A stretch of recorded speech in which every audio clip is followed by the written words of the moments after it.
Assalamualaikum warahmatullahi wabarakatuh. Selamat datang kembali teman-teman di channel Problem Catur. Semoga kita semua diberikan kesehatan dan rizki yang melimpah oleh Allah Subhanahu wa taala. Amin. Baik teman-teman, kali ini saya akan memainkan pembukaan Ruy Lopez yang dimenangkan oleh hitam.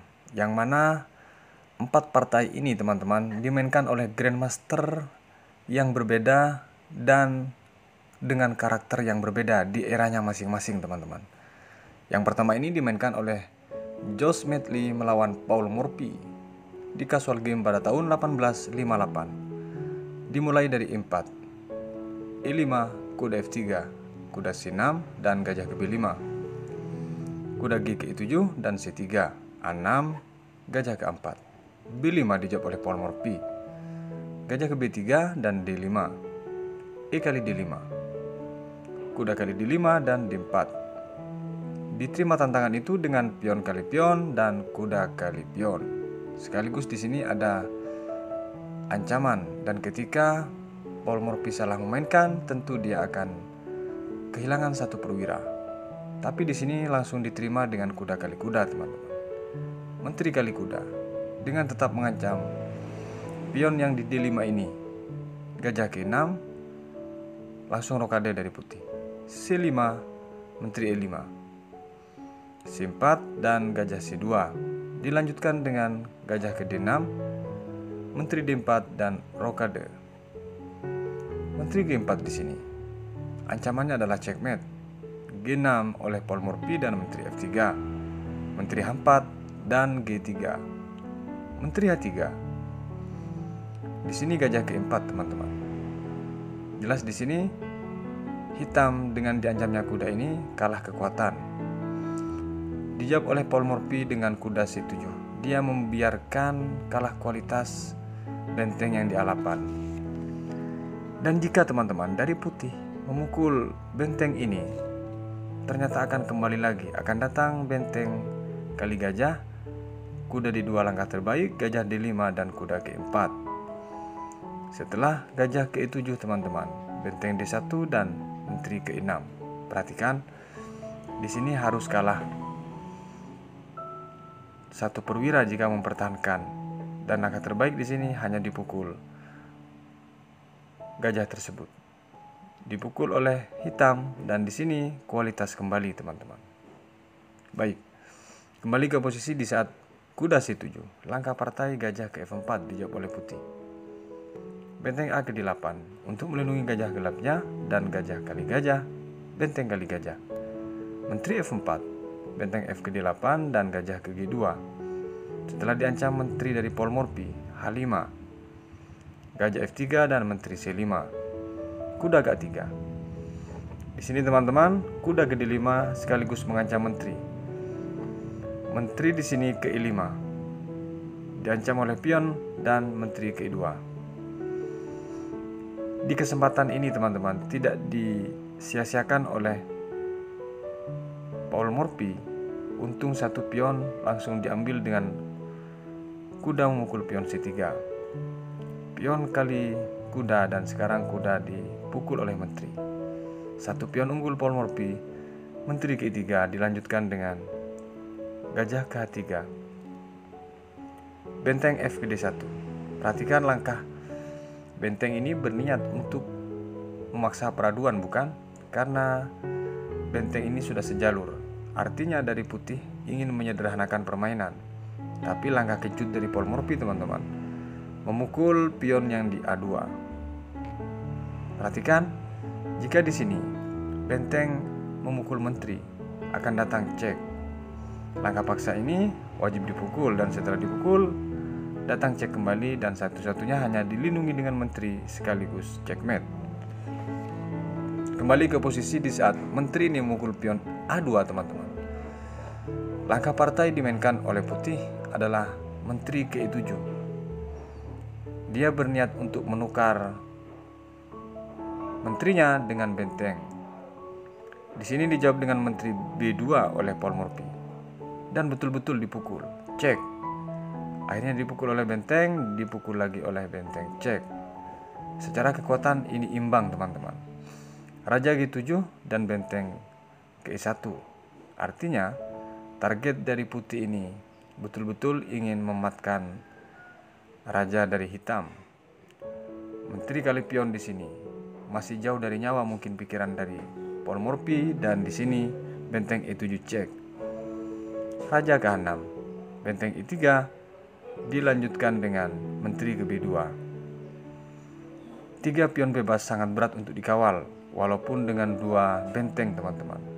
Benteng ke D1 dia siap-siap untuk mengawal kemungkinan didorong pion. C3 dijawab oleh Paul Morphy. Benteng ke E1 dan C2. Perhatikan, 1 langkah lagi jelas ini promosi teman-teman. Benteng ke C1 diblok kemungkinan didorong pion. B4 dan gajah ke E4. 1 langkah dari ini teman-teman. Dari putih menyerah. Kemana langkahnya adalah B3. Di sini sudah tidak bisa dibendung teman-teman. Ada beberapa kemungkinan. Jika di sini gajah ke D5 teman-teman, untuk mengambil pion maksudnya, maka akan datang menteri mukul benteng. Setelah dipukul B2, promosi tidak bisa dihindari. Jika dipukul pion, promosi menteri. Sekaligus di sini checkmate teman-teman. Karena hanya bisa ditutup dengan benteng, dan itu pun tetap checkmate. Kemungkinan yang kedua, bagaimana kalau dipukul dengan gajah? Artinya memberikan perwiranya, maka tetap akan hilang. Setelah dipukul kembali, maka di sini dipastikan mutlak kemenangan untuk hitam. Kemungkinan yang ketiga teman-teman, bagaimana kalau biarkan saja pion itu mengancam untuk promosi, yakni putih misalnya menggeser raja H1, C3 menteri, G1 benteng misalnya, dan di sini gajah F5, G2 dan B2. Jelas di sini dipaksa untuk diberikan salah satu perwiranya. Makanya di posisi B3 dari putih langsung menyerah. Kita lanjut ke varian berikutnya dari pembukaan Ruy Lopez.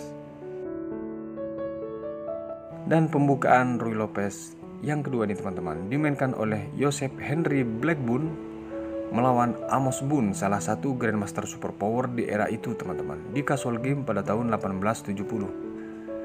Dimulai dari E4 oleh putih, E5, kuda F3, kuda C6 dan gajah ke B5, kuda G ke E7, C3 dan D5,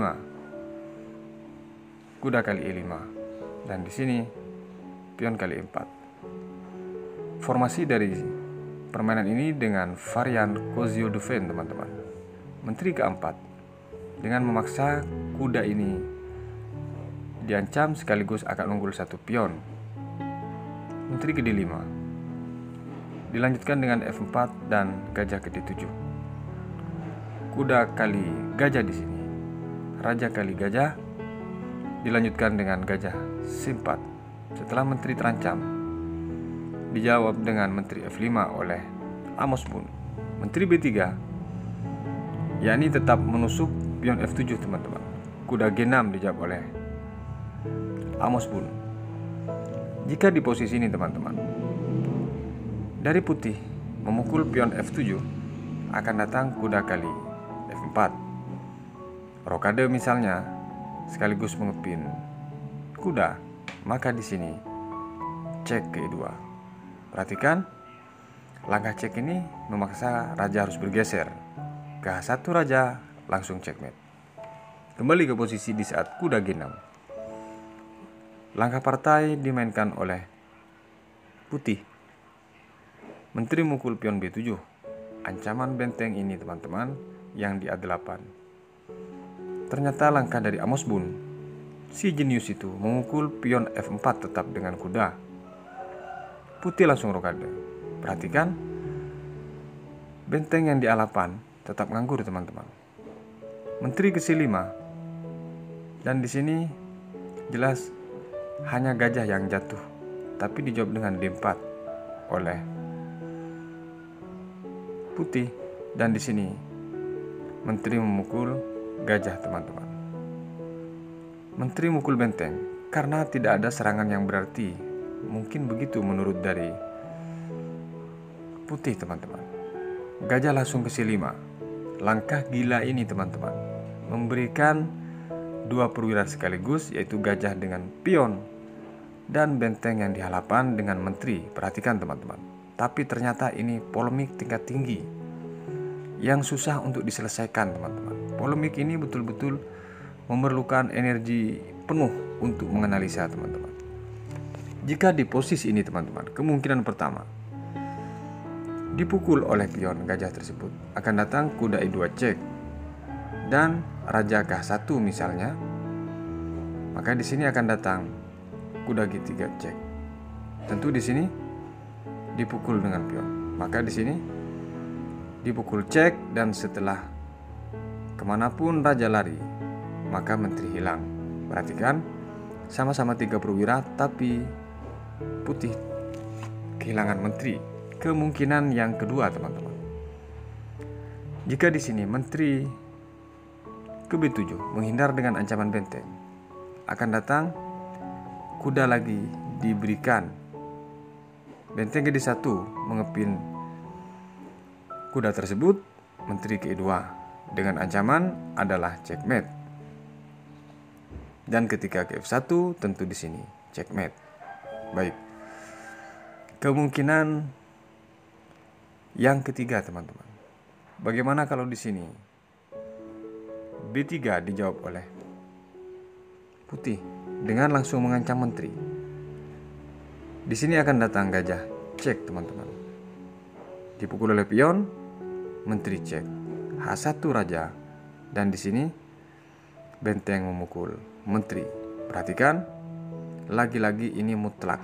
Kalaupun di sini dipaksa dengan gajah memukul kuda, maka menteri kali benteng. Sama-sama 3 perwira, tapi lagi-lagi unggul menteri teman-teman dari hitam. Kemungkinan analisa yang terakhir dari proses ini teman-teman, bagaimana kalau kuda ke D2 dengan maksud sama-sama mengancam menteri, akan datang menteri ini ke E2 teman-teman. Dan jika di sini benteng memukul kuda, maka di sini jelas akan hilang teman-teman. Karena ancaman checkmate membuat benteng harus bergeser, dan setelah dia bergeser, menterinya dipukul. Misalnya tetap dipukul gajah, berapa perwira di sini harus hilang dari hitam. E3. Setelah terancam kuda, terbaik adalah ke E4, dan setelah itu D1 cek. Di sini teman-teman, wajib ditutup dengan benteng E2 dan dipukul menterinya, langsung promosi lagi. Perhatikan, lagi-lagi 3 perwira, tapi selisih 1 menteri teman-teman. Makanya di langkah polemik ini, berpikir keras dari Joseph Henry Blackburn atas langkah Amos Boone ini teman-teman. Tapi akhirnya dia memukul benteng yang di halapan. Langkah ini langsung dieksekusi oleh Amos Boone dengan kuda kali D4. Gajah ke E3. Langsung menteri ke E2 teman-teman. Ancaman ini adalah ancaman checkmate. Dan di sini ternyata dari Joseph Henry Blackburn yang megang bawah putih memukul pion yang di G7 sekaligus melindungi G2, itu maksudnya teman-teman. Dan di sini langsung datang kuda F3 cek. Di posisi ini dari putih menyerah teman-teman atas langkah Amos Boone. Ada beberapa kemungkinan di sini. Dan semuanya memang layak untuk menyerah karena semuanya mengarah ke mat. Kita coba bagaimana kalau dipukul dengan benteng. Akan datang menteri ke E1, cek. Dan setelah benteng F1 di sini, gajah memukul, cek. H1, checkmate. Kemungkinan yang kedua, bagaimana dipukul dengan pion kuda tersebut. Gajah cek di sini. Dan H1 karena tidak ada pilihan, ditutup percuma. Maka di sini langsung F1. G1 masih bisa ditutup menteri. Langsung checkmate. Kemungkinan terakhir teman-teman, di posisi ini, bagaimana kalau raja bergeser saja ke H1? Akan datang langsung cek, masih bisa ditutup dengan gajah, tapi tetap checkmate. Itulah kenapa di posisi ini dari Joseph Henry Blackburn yang megang buah putih menyerah atas langkah jenius Amos Boone teman-teman. Kita lanjut ke varian Ruy Lopez berikutnya. Dan partai ini dimainkan oleh Julius Arnos melawan Willem Stenit di Paris pada tahun 1867. Dimulai dari E4 oleh putih, E5, kuda F3, kuda C6, gajah ke B5, kuda G ke E7 dan D4, E kali D4, kuda kali D4 dan G6. Rokade dari putih, gajah ke E7, gajah ke E3, rokade dari hitam dan kuda C3, F5 langsung mengajak pertukaran dan gajah ke C4 cek. Hitam memilih dengan varian Rosero Defend teman-teman. Raja ke A8 dan E kali F5, kuda kali F5 dan kuda kali F5, benteng kali F5, F4 dan di sini langsung D6. Tentu langkah terbuka dari putih ini teman-teman. Semua mengarahkan perwiranya untuk serang ke arah sayap raja. Dan G4. Perhatikan langkah total dari putih ini teman-teman, membuat susah untuk dibendung. Dan di sini dijawab dengan benteng tarik mundur lagi F8 oleh Willem Stenit, benteng F2 dan di sini gajah ke D7. Karena rencana untuk disusun benteng dari putih teman-teman. Gajah ke D5. Menteri ke A4, benteng G2 langsung, di sini benteng AG8, gajah ke F2 dan menteri ke F6, kuda ke E2, gajah ke E6, G5. Menteri di sini memukul pion B2 dan ternyata memang diberikan teman-teman. Langsung datang benteng B1 sekaligus mengancam pion B7. Menteri ke A3. Dan ternyata di sini tidak dipukul pion, melainkan dia memukul gajah yang di E6. Benteng kali gajah dan benteng kali pion sekarang. Menteri F3.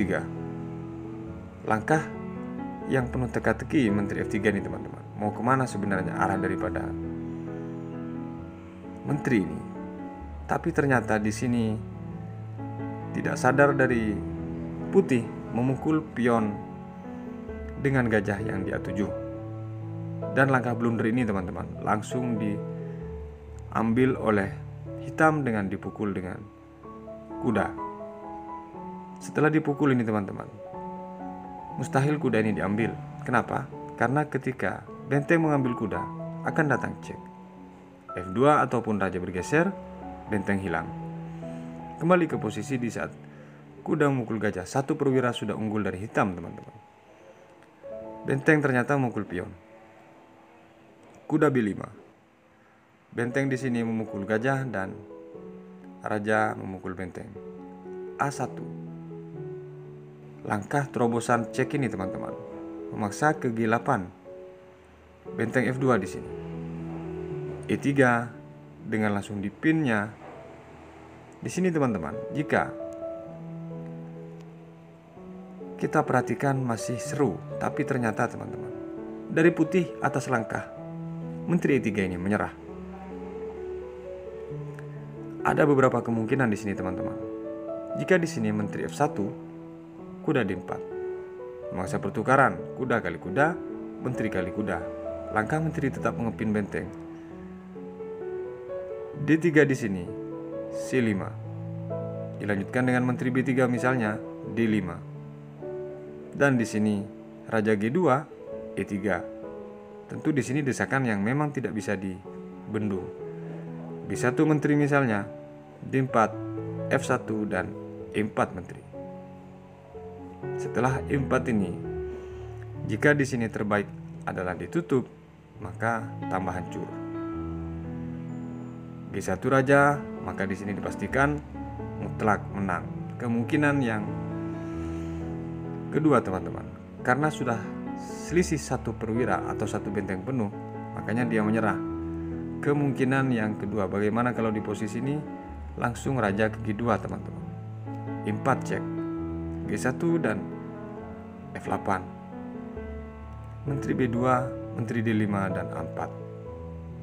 Perhatikan di posisi sama-sama mengancam ini teman-teman. Akan tetap dilaksanakan oleh hitam. Ketika terjadi pertukaran ini, maka di sini tidak akan dipukul benteng, langsung cek terlebih dahulu. G2, benteng baru memukul cek. Dan setelah H3 datang cek F1 di sini, G3, G1 cek. Dia bebas mau ke lajur H ataupun ke F, tetap checkmate. F3 misalnya checkmate. Makanya dia menyerah atas langkah Menteri E3 dari Willem Stenit. Kita lanjut ke varian berikutnya teman-teman. Baik teman-teman, di pembukaan Ruy Lopez yang terakhir ini dimainkan oleh Lorenzo Mabilis melawan Emanuel Lasker pada tahun 1889. Dimulai dari E4, E5 dan kuda F3, kuda C6, gajah ke B5 dan G6. Langsung rokade dari putih dan gajah G7. D3, kuda G ke E7 dan gajah ke E3. Di posisi ini langsung rokade dari hitam. Menteri ke D2 dan D6. Dari pembukaan Ruy Lopez ini teman-teman, dari hitam memilih dengan varian Barnes Dufan. Gajah ke H6 langsung mengajak pertukaran dan gajah G4. Dilanjutkan dengan gajah kali gajah, raja kali gajah, dan gajah kali C6. Di sini dipukul oleh pion, tidak dengan kuda teman-teman. Menteri G5 bertujuan untuk mengancam gajah terang dari hitam dan dipukul kuda. Pion kali gajah di sini F6. Menteri G3 dan G5.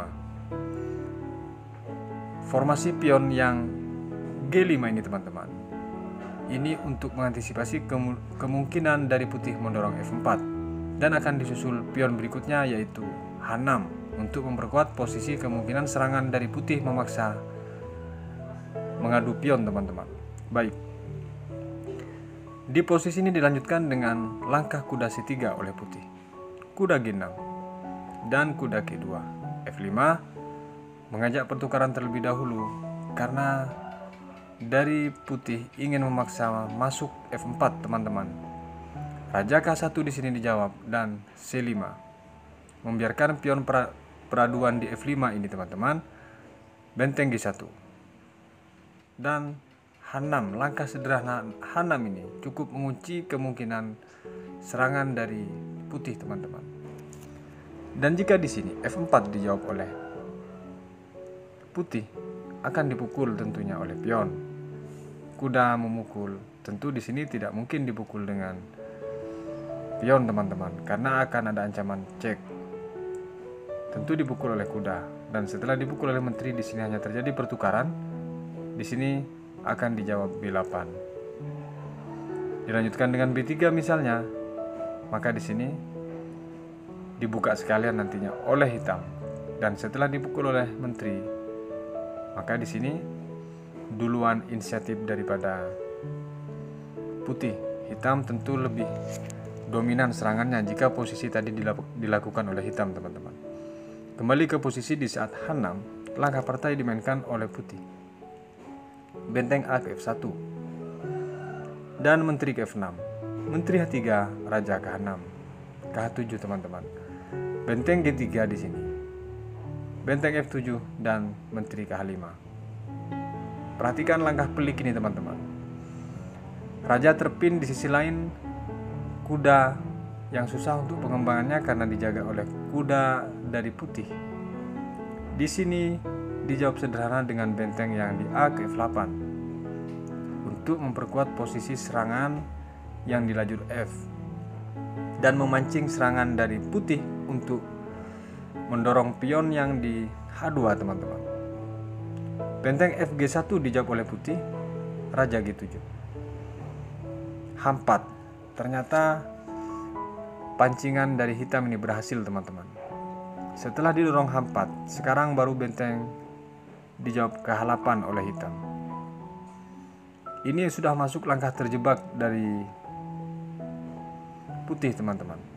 Jika di sini pion memukul pion yang di F, menteri kali pion, G2 raja dan F8, membiarkan sekalian langkah pelik itu ditinggalkan oleh raja untuk memberikan serangan total, karena kuda akan naik sekaligus cek memukul pion yang dihampat, teman-teman. Ketika di sini benteng H1, maka di sini tetap akan dipaksa. Benteng kali kuda misalnya, maka di sini tentu diajak bermain terbuka oleh hitam. Menteri memukul pion dan di sini menteri ke F6. Kalau sudah posisi seperti ini, unggul kualitas dari hitam dan memungkinkan menang itu sekitar 90%, teman-teman. Kembali ke posisi di saat benteng ke H8, langkah partai dimainkan oleh putih. Karena serangannya tidak tembus-tembus, akhirnya dia memukul pion yang di G5. Berharap dari hitam memukul dengan menteri mungkin, atau seperti apa langkah daripada putih ini, teman-teman? Silahkan komentar nanti, teman-teman. Langkah partai memang memukul pion yang di G5, dan di sini langsung dipukul oleh pion. Ternyata, teman-teman, di posisi ini dari putih langsung menyerah. Kenapa? Karena menterinya terpin oleh benteng, tidak bisa lari karena juga harus sejalur dengan raja yang di H1, teman-teman. Ada beberapa kemungkinan di sini, tapi pada akhirnya memang dipaksa untuk menyerah. Jika di sini menteri memukul benteng cek, akan dipukul oleh raja. Di sini boleh memukul pion atau boleh cek dari benteng putih. Ketika dia memukul pion, memang tidak mungkin dipukul, tapi akan datang cek terlebih dahulu. Dan setelah G2, maka hilanglah benteng tersebut, teman-teman. F1 misalnya cukup D2. Walaupun dia dapat kuda, tapi yang jelas ada ancaman checkmate nanti. Baik, kembali ke posisi di saat pion ini, teman-teman. Memukul sekaligus mengancam menteri. Kemungkinan yang terakhir analisa adalah menteri H2, maka tentu dipukul. Raja memukul benteng, pion kali pion di sini, dan pion kali pion, kuda ke H4. Tentu di sini memberikan ruang cek, dan setelah dicek cukup H6. Yang jelas hingga ke langkah ini tidak mungkin ada perlawanan yang berarti untuk putih. Sementara dari hitam, ketika dia balik mengancam, ada ancaman cek. Kemanapun raja lari ini, teman-teman, tentu dia harus kehilangan benteng. Makanya di posisi pion ini memukul di G4 ke G5 ini, teman-teman, langsung menyerah dari putih. Entah langkah blunder atau langkah apa dari putih ini, teman-teman. Silahkan komentar di kolom komentar. Inilah langkah partainya. Blundernya sangat parah ini, teman-teman, di akhir permainan dari buah putih, karena stres tidak bisa tembus menyerang ke hitam. Semoga bermanfaat. Sampai berjumpa di video berikutnya. Wassalamualaikum warahmatullahi wabarakatuh.